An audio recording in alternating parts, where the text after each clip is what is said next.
buenas noches, amigos televidentes. Bienvenidos a un nuevo episodio de Focos y de su segmento Zoom. ¿Cuál es el proyecto de transformación nacional liderado por Nayib Bukele? Ese es el tema que nos ocupa esta noche. Con 3 décadas de gobierno de Arena y del FMLN, El Salvador compite por los primeros lugares en homicidios e inseguridad, en bajo crecimiento y competitividad de la economía y en corrupción del Estado, bajo un bipartidismo rechazado por el 70% de los salvadoreños. Hemos vivido principalmente del éxodo de los salvadoreños al exterior, que nos envían más de 5.000 millones de dólares, siendo la migración y las remesas la gran válvula de escape que ahora pareciera llegar a su fin. Este fracaso en el desempeño económico y social y en la conducción política de la nación llevaron al hartazgo de los principales partidos políticos y a la elección de Nayib Bukele como presidente, con la esperanza y expectativa de liderar un nuevo proyecto de transformación nacional. Pero ni el Plan Cuscatlán, ni su intervención en Fusades, ni su discurso en la Heritage Foundation en Washington han llenado el vacío de información y análisis sobre el proyecto que lidera Nayib Bukele. Para conocer mejor ese proyecto, conversamos esta noche con Paul Steiner, consultor internacional en temas de estrategia y desarrollo económico y social, fundador del movimiento Democracia Limpia, asesor de la fórmula presidencial Bukele-Ulloa. Bienvenido, Paul, a Focos. A la orden, un gran placer estar aquí contigo, Alberto. Es la primera vez que estás en Focos y ojalá que no sea la última. Bueno, el público decidirá. Bueno, vamos a tener esta conversación básicamente en 3 grandes partes. Primero, vamos a comenzar con un diagnóstico del desempeño económico, social y político institucional de los gobiernos, dijéramos, en esta posguerra. ¿Cuál ha sido tu visión de lo que ha sucedido? Luego vamos a hablar de las principales tareas del próximo gobierno y finalmente del proyecto de transformación de ustedes de mediano y largo plazo. Comencemos con lo primero. Todo parte de un diagnóstico, de una visión bastante crítica, que dicho sea de paso muchos coincidimos en el sentido de que había el esquema económico, social y político institucional de la posguerra parecían cada vez más agotados y que no respondía a las necesidades de la gente. Me gustaría tal vez usar las palabras de Félix Ulloa sobre el artículo 1 de la Constitución. Se firmó en el 83 y sigue siendo deuda de implementar. Y creo que básicamente ese ha sido donde está el problema. El Estado ha estado ausente de los lugares donde ha tenido que estar y eso ha causado una pérdida de oportunidades o una falta de oportunidades, pésima educación, pésima salud, cada vez estamos con menos recursos, estamos con una situación donde ya tenemos un estallido social en los barrios y las colonias, estamos ya con situaciones donde la población en algunos casos prefiere que le cuide la Mara que le cuide la policía. Hay una desconfianza de las instituciones, tenemos serios problemas de gobernanza, serios problemas de corrupción, la población está extremadamente desconectada de sus gobernantes. ¿Y qué sucede? Llega un momento donde la población comienza a decir, pero es que si yo no quiero que estos regresen o que aquellos se queden, yo necesito algo distinto, yo necesito algo que realmente va a romper esos paradigmas de los últimos 30 años y va a comenzar a crear algo nuevo. Yo creo que la gente ya llegó a esa conclusión. Vimos una decisión contundente el 3 de febrero y creo que principalmente el ciudadano está mucho más despierto hoy de lo que estaba hace tal vez unos 5 años, hace unos 10 años. La esperanza sigue súper fuerte. Creo que la esperanza con la que vimos la primer transición de Arena al FMLN en el 2009, mucha gente compró el mensaje de viene el cambio, la esperanza que se formó y rápidamente se esfumó esa esperanza, porque el cambio nunca llegó. ¿Y qué sucedió? Vimos que gobernantes comenzaron a seguir haciendo lo mismo de antes y en vez más, aprovechándose de su posición. Seguimos, de repente llegó tal vez la oferta de un FMLN más original, más tradicional, más rojo, digamos, y de repente la esperanza de, bueno, tal vez démosle oportunidad. ¿Y qué pasó? Se volvió realmente una catástrofe. La economía cayó, la calidad de salud cayó, la calidad de educación cayó. O sea, cuando tú ves las encuestas de qué es lo bueno del gobierno que está recién saliendo, el vaso de leche, los uniformes, los zapatos, pero y las 5 obligaciones del Estado en el artículo 1 de la Constitución, la educación, la salud, la libertad, bienestar económico, la justicia social. Más del 90% de la canasta básica es importada. No hay ni cerca de sostenibilidad alimenticia en el país. Tenemos una cantidad tremenda de gente en un sector informal totalmente excluido. ¿Cómo puede ser que de 4.9 millones de salvadoreños de 16 a 65 años, que es la edad de trabajo, solo 800,000 están en el sector formal? Es que es un país de un 10% y un 90%, y el 90% está mal y el 10% están comenzando a mejorar o estando en una situación no tan mala. Esa no es la manera de manejar un país. Y la gente dijo eso el 3 de febrero. Dijo, ya estuvo, yo quiero cambio, yo quiero realmente que esto vaya a transformar el país y quiero romper la hegemonía de los partidos grandes. Y eso es lo que sucedió. Estás comenzando ya a tocar temas estructurales, o sea, los problemas por los cuales buena parte de la canasta alimenticia es importada, pero otros bienes que consumimos son importados. Eso lo que te refleja es que hemos ido estructurando una economía que produce y exporta poco e importa casi todo, que genera un déficit comercial muy grande, pero ese déficit comercial no fuera tan grande si no fuera que tenemos los medios para financiarlo, es decir, la exportación de gente que produce remesa y que ahora manda más de 5,000 millones de dólares. Ese es el modelo de negocio del país. O sea, si no tuviéramos ese modelo de negocio, entonces no tendríamos un país. Si tú le quitas el efecto de las remesas cada año al PIB del 92 para acá, solo para comenzar del 92, no hay un solo año de crecimiento positivo de la economía tradicional. Es correcto, además que sería una economía muchísimo más pequeña, ¿verdad? Pero podría ser la mitad. Y haciéndose más pequeña porque estaría reduciendo cada año. Ese es un estancamiento económico gigantesco. Ahora, cuando las élites controlan esos puestos de consumo, esos negocios de consumo, entonces el ciclo vicioso continúa.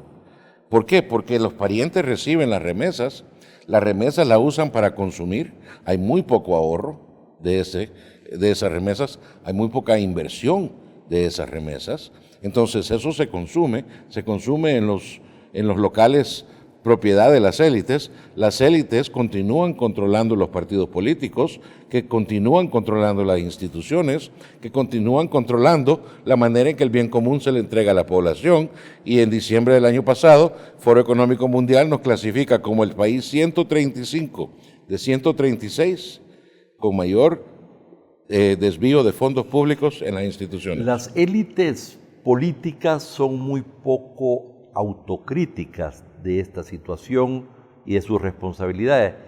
Yo diría que la élite económica tampoco asume su responsabilidad, o más bien la economía estaba bastante bien hasta Flores y las cosas se comenzaron a deteriorar desde que llegó Saca. Ese es más o menos el diagnóstico. Pero ¿cuál economía? Porque son dos. Está la economía de arriba, que ya está globalizada, su riesgo está distribuido en diferentes países, y está la economía de abajo, la economía de la señora que tiene un préstamo con el agiotista y que paga 14, 15 y hasta 20% mensual de interés.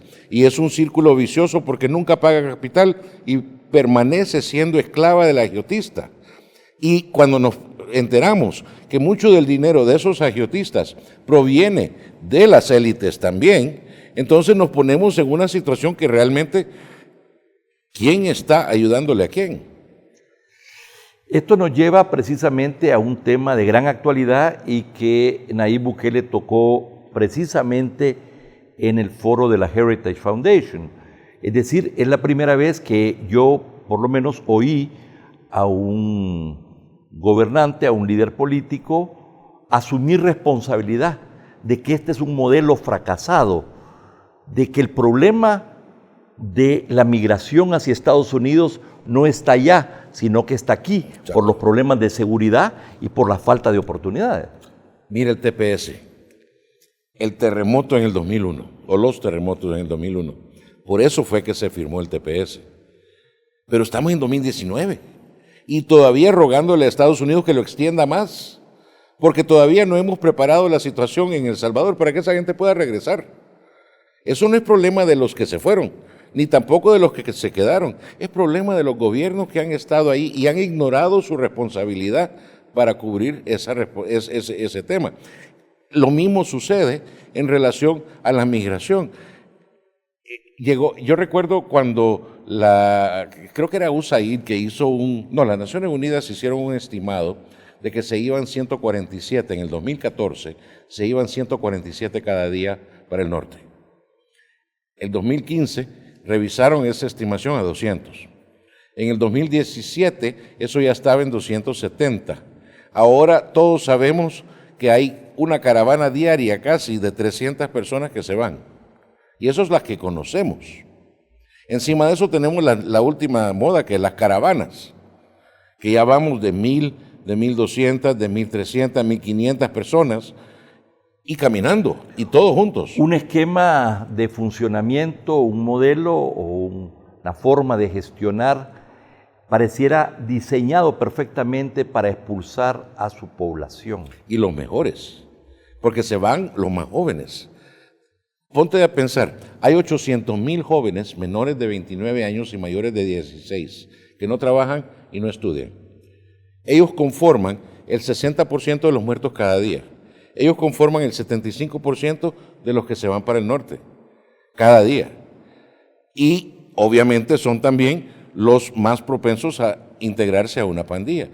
Si nosotros no hacemos que quedarse en el país sea más atractivo que irse, entonces lo que estamos haciendo es perpetuando un sistema de exportación de personas.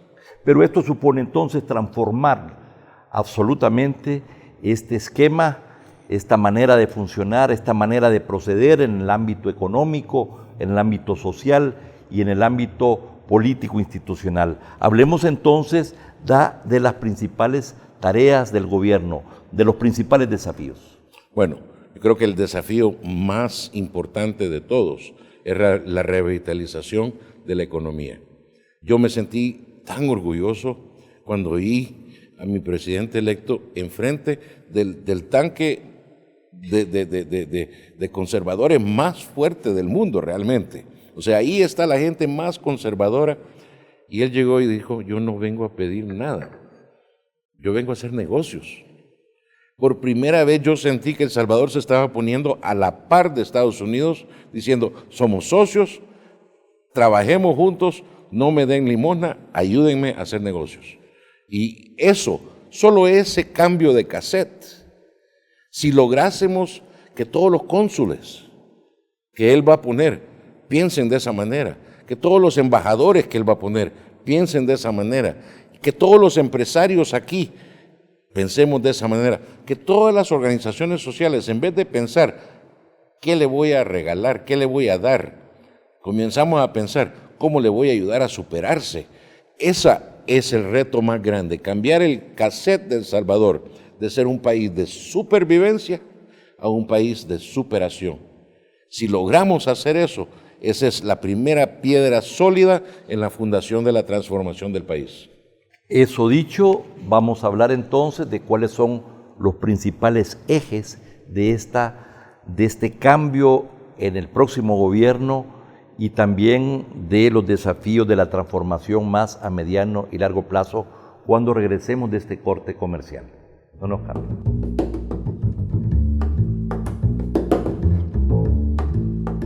¿Cuál es el proyecto de transformación nacional liderado por Nayib Bukele? Este es el tema que nos ocupa esta noche, conversando con Paul Steiner, fundador del Movimiento Democracia Limpia, encargada de la lucha contra la corrupción, pero que también ha sido asesor de la fórmula presidencial Bukele-Ulloa. Me parece que es una persona con el perfil precisamente para hablar de estos temas, de cuál es el proyecto de transformación nacional que el país necesita y que la lidera Nayib.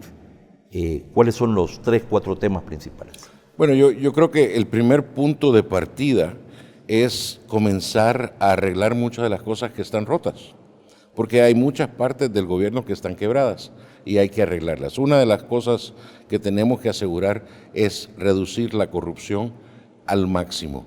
Al mínimo, perdón, en una manera máxima. Solo el Banco Mundial estima que de todas las UASIs del país se van alrededor de $400 millones al año. Está bien, ¿cómo?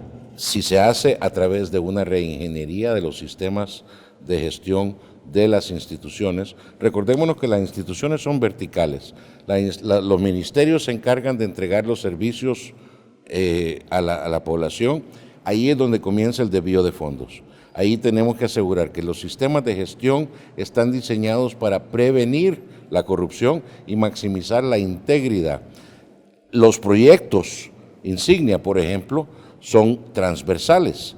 Al hacerlos transversales, es posible entonces cambiar el modelo de gobernanza de tal manera que logramos evitar la burocracia. Al hacerlo de esa manera, tenemos las obras públicas y los servicios del Estado ya comenzando a volverse más eficientes, más eficaces, y una de las cosas principales de eso es que comienzan a entregarle ese bien común que está definido dentro del Plan Cucatlán a la población. En el caso de la revitalización económica, por ejemplo, los servicios a la población más vulnerable, por ejemplo, el proyecto que se está haciendo del reemplazo de la agiotista. En el caso de las inversiones extranjeras, ya sabemos que varias de las visitas que ha hecho el presidente electo ya traen compromisos de inversión extranjera.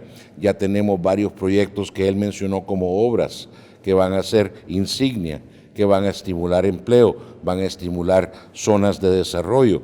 Todo eso viene a través de los proyectos transversales. Pero lo importante de eso es que al hacer ese cambio de gobernanza que nos permite darle el seguimiento a los proyectos, es posible entonces asegurar un mayor cumplimiento o ejecución de la obra pública, por ejemplo. Si vemos los últimos 10 años de inversión pública, estamos hablando que no llega ni al 60% de promedio de ejecución. De todo el dinero aprobado, alrededor de un 60% es lo que es realmente ejecutado, y el otro 40% que se hizo. Entonces, por eso es que estamos con una situación con escuelas que hace unos 2 o 3 días llovió, y ese mismo día muchos niños tuvieron que irse para sus casas porque se les inundaron las clases. Eso nos lleva al tema social, que es también una de las prioridades del programa para el próximo gobierno. Definitivamente, el bienestar social es una de las sombrías más importantes dentro del Plan Cucatlán. Obviamente ahí no se trata solo de salud, se trata de salud, educación, seguridad, etcétera, pero todos trabajando en conjunto. Parte del problema tradicionalmente es que cada ministerio trabaja por su propia cuenta y se traba el proyecto en el camino y nunca avanza. En este caso van a estar trabajando en equipo. ¿Por qué? Porque va a ser transversal y eso va a ayudar a evitar quedarse trabado en algún ministerio en el camino. La idea que eso, junto con la reingeniería de los sistemas de gestión, va a agilizar mucho el trabajo de los ministerios, va a reducir mucho el desvío de fondos y va a asegurar que los fondos vayan directamente a la población que necesita. ¿Cómo pagar esta enorme deuda social, invertir más y mejor precisamente en toda esta área. Bueno, también parte de la misión que el presidente electo ha tenido en sus viajes al exterior y en sus reuniones aquí con organismos internacionales ha sido sobre el tema de financiamiento, el tema de no solamente cómo podemos financiar proyectos nuevos, sino que también cómo podemos refinanciar deuda actual, porque obviamente eso es importante. Si estamos pagando niveles de interés muy altos, entonces con un refinanciamiento podemos bajar esa tasa de interés y de repente es mucho más fácil darle servicio a esa deuda. Pero también tenemos que comenzar a entender que nuestra estrategia tradicional, por los años de Saca, cuando el FMLN no le aprobaban los préstamos, era irse al tema de bonos. Y cada año se subían las letes y de repente se convertían en bonos a largo plazo porque ya habíamos usado la tarjeta de crédito. Eso tiene que ser algo distinto ahora. Tenemos que comenzar a trabajar con lo que es el dinero que alcance. No podemos seguir gastando lo que no tenemos. Y eso significa buscar dónde es que están las fugas de dinero. Y las fugas de dinero están claramente identificadas en un gran montón de actividades dentro de los ministerios. Además de la corrupción, hay un tema de evasión, de elusión fiscal que debe ser afrontado. Despilfarro. Hemos oído tantos ejemplos de proyectos que se compraron y ahí están tirados porque nunca se usaron. O lo hicieron porque alcanzaba el presupuesto, alcanzaba extra dinero en el presupuesto al final del año y si no se lo gastaban no se lo daban de regreso. O sea, tenemos que cambiar la manera que pensamos en cómo manejar el pisto ajeno, porque lo primero que tenemos que reconocer, y es uno de los puntos que Nayib Bukele dijo en uno de sus primeros mítines, el dinero del Estado no es del Estado, es de la gente. Es de los que sudan todos los días para hacer sus negocios, para trabajar y lo pagan al Estado y a veces se quedan hasta cortos con su comida para pagarle al Estado sus impuestos. No hay duda que estamos hablando de cambios importantes que no solamente incluye el área económica, incentivar la inversión privada, promover a socios público-privados, hacer un combate a la corrupción, lucha contra la evasión, la elusión fiscal y otros temas fundamentales. Pero también estamos hablando de una reorientación muy importante de la política exterior, que el presidente electo ha dado ya los primeros signos. ¿Cuál es la lógica de esta nueva estrategia en la política exterior? Bueno, yo creo que antes de hablar de política exterior, termino diciendo que el cambio fundamental de la política del interior, digamos, es esa palabra tú. Lo que vimos la presentación del Plan Cuscatlán en televisión, esa palabra tú entró al centro y todo el Estado alrededor. O sea, que los servicios y productos del Estado estén enfocados en tú, el ciudadano. Y eso creo que es un cambio muy, pero muy grande y fundamental. Suena bonito, suena iluso, suena filosófico, pero realmente si logramos cambiar ese cassette, esa cosa cambia bastante rápido. En el tema del lado internacional, es realmente usar nuestra presencia internacional para tener las mejores relaciones posibles para hacer negocios con el mundo internacional. Necesitamos asegurar que esas relaciones produzcan algo. Una de las cosas que queda sumamente claro, la prioridad de Nayib Bukele en el mundo internacional son los 3 millones de salvadoreños que viven en Estados Unidos. Eso queda sumamente claro y yo apoyo eso. Yo pienso que 1/3 de tu población viviendo en países fuera de Salvador tiene que ser tu prioridad para tu política internacional. Cuidarlos, protegerlos, asegurar que estén en situación buena y, si es posible, estimularlos a que regresen a usar ese conocimiento, esa experiencia, ese dinero que han acumulado para inversión en el país. Una gran cantidad quieren venir a retirarse acá. Tenemos que establecer las condiciones acá para que sean recibidos, que no sean estafados al nomás llegar, que se les proteja su inversión, que puedan estimular negocios. ¿Cuántos salvadoreños han llegado a Estados Unidos y otros países, porque hay otros países donde están, donde de repente ellos se han vuelto empresarios extremadamente exitosos? Imagínate esa tecnología, ese conocimiento lo pudiéramos transferir para acá. Bueno, los salvadoreños que están en Estados Unidos, que son menos que los que estamos aquí, producen mucho más, tienen un nivel de educación más alto, ¿verdad? Y no hay duda que puede ser una fuente muy importante de transformación, de inversiones y de transformación, pero nunca ha habido una estrategia dirigida a ellos. Es parte de Nunca ha habido una visión conjunta. una visión. Es así. Vamos a ver. En segundo lugar, hay un planteamiento respecto a los regímenes dictatoriales, autoritarios, violadores de los derechos humanos. Es muy raro ver en este mundo alguien que decide, dijéramos, tirar un mensaje muy claro al respecto. En este mundo donde todo vale, ¿verdad? Pero yo creo que una de las cosas que Nayib Bukele nos está enseñando, junto con Félix Ulloa, es que los principios son más importantes en algunos casos. Y en este caso, por ejemplo, el principio de democracia es algo que debería de regirnos como el norte para saber con quién vamos a ser amigos y con quiénes no. Y a quién vamos a apoyar y a quién vamos a querer, con quién vamos a querer hacer negocios. Los países que están abusando de su ciudadanía, que están abusando de los derechos humanos, que están actuando en una manera no democrática, ¿realmente es esa la gente con la que queremos estar conviviendo o queremos concentrarnos con sociedades que tal vez nos pueden ayudar a reintegrar la nuestra?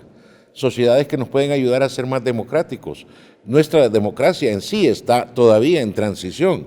Estamos queriendo aprender a ser democráticos. Entonces, arrimémonos a un palo que está bien recto en vez de uno que está tapando. Finalmente, estas son algunas de las grandes prioridades para el próximo gobierno, pero este es un proyecto de transformación que va a tomar más de 5 años para llevar al país, dijéramos, a ser un país seguro, a ser un país próspero, a ser un país solidario, a ser un país de oportunidades y donde haya futuro.